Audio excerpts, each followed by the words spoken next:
ಎಲ್ಲರಿಗೂ ನಮಸ್ತೆ.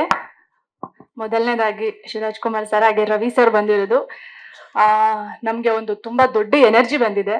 ಯಾಕೆಂದ್ರೆ ಶಿವಣ್ಣ ಸರ್ ಇದ್ರೆ ಆ ಪಾಸಿಟಿವ್ ಇರುತ್ತೆ. ಎಷ್ಟು ಅಂದ್ರೆ ಒಂದು ತುಂಬಾ ಎಲ್ಲರನ್ನು ಲವಲವಿಕೆಯಿಂದ ಇಟ್ಕೊಂಡಿರ್ತಾರೆ. ಸೊ ನಾವು ನಿಮ್ ಸಾಂಗ್ಗಳನ್ನ ಬೆಳೆದು ನೋಡ್ಕೊಂಡ್ ಬಂದಿದೀವಿ ಸರ್ ಅವಾಗೆಲ್ಲ. ಸೊ ತುಂಬಾ ಖುಷಿ ಆಗುತ್ತೆ ನೀವು ನಮ್ಮನ್ ಬಂದ್ ಬ್ಲೆಸ್ ಮಾಡ್ತಾ ಇರೋದು. ಹಾಗೆ ರವಿ ಸರ್ ಬಗ್ಗೆ ನಾನು ಹೇಳೋದೇ ಬೇಡ. ನನ್ನ ಲಾಂಚ್ ಮಾಡಿದಂತಹ ಗುರು. ಇವತ್ತು ಇಂಡಸ್ಟ್ರಿನಲ್ಲಿ ನಾನು ಇರೋದಕ್ಕೆ ಕಾರಣ ರವಿ ಸರು. ಈಶ್ವರಿ ಪ್ರೊಡಕ್ಷನ್ ಅಲ್ಲಿ ಬಂದಂತ ಹುಡುಗಿ ಅಪೂರ್ವ ಸಿನಿಮಾದಿಂದ ಲಾಂಚ್ ಆಗಿದ್ದು. ಇವತ್ತು ನಾನು ಏನಿವತ್ತು ಇಲ್ಲಿ ಹೀರೋಯಿನ್ ಆಗಿ ಆ ಒಂದು ಆಪರ್ಚುನಿಟಿ ಸಿಕ್ಕಿಲ್ಲ ಅಂದಿದ್ರೆ ಮೋಸ್ಟ್ಲಿ ಸ್ಟೇಜ್ ಮೇಲೆ ಇರ್ತಿರ್ಲಿಲ್ಲ. ಸೊ ನನ್ನ ಎಲ್ಲಾ ಕ್ರೆಡಿಟ್ಸ್ ನಾನು ಇವತ್ತು ಏನಿದ್ದೀನಿ ಅದೆಲ್ಲ ರವಿ ಸರ್ಗೆ ಸೇರ್ಬೇಕು.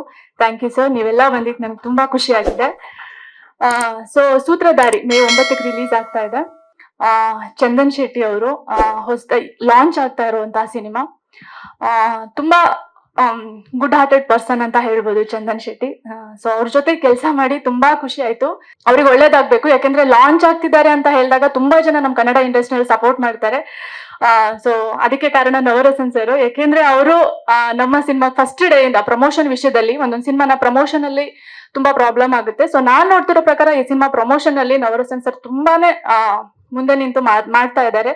ಸೊ ನಮ್ಗಳಿಗೆ ಇದೇ ಬೇಕಾಗಿರೋದು. ನಾವು ಸಿನಿಮಾ ಮಾಡ್ತೀವಿ, ಸಿನಿಮಾನ ಜನಗಳಿಗೆ ತಲುಪಿಸ್ಬೇಕು.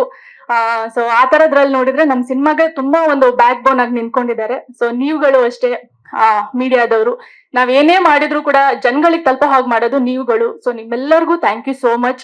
ಎಲ್ಲರೂ ಬಂದಿದ್ಕೆ ಥ್ಯಾಂಕ್ ಯು ಸೋ ಮಚ್. ನಂಗೆ ಭಯ ಆಗ್ತಿದೆ, ಇಬ್ರು ಲೆಜೆಂಡ್ ಆಕ್ಟರ್ಸ್ ಹಿಂಗ್ ಕುತ್ಕೊಂಡಿದ್ದಾರೆ.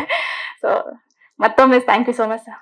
ಲೇಟೆಸ್ಟ್ ಹಾಗೂ ಇಂಟ್ರೆಸ್ಟಿಂಗ್ ಸುದ್ದಿಗಳಿಗಾಗಿ ಬಾಸ್ ಟಿವಿ ಕನ್ನಡ ಚಾನೆಲ್ನ ಸಬ್ಸ್ಕ್ರೈಬ್ ಮಾಡಿ. ಹಾಗೆಯೇ ಬೆಲ್ ಐಕಾನ್ ಪ್ರೆಸ್ ಮಾಡಿ. ಇದರ ಜೊತೆಗೆ ಫೇಸ್ಬುಕ್, ಇನ್ಸ್ಟಾಗ್ರಾಮ್, ಎಕ್ಸ್ ನಲ್ಲೂ ಮಿಸ್ ಮಾಡದೆ ಫಾಲೋ ಮಾಡಿ.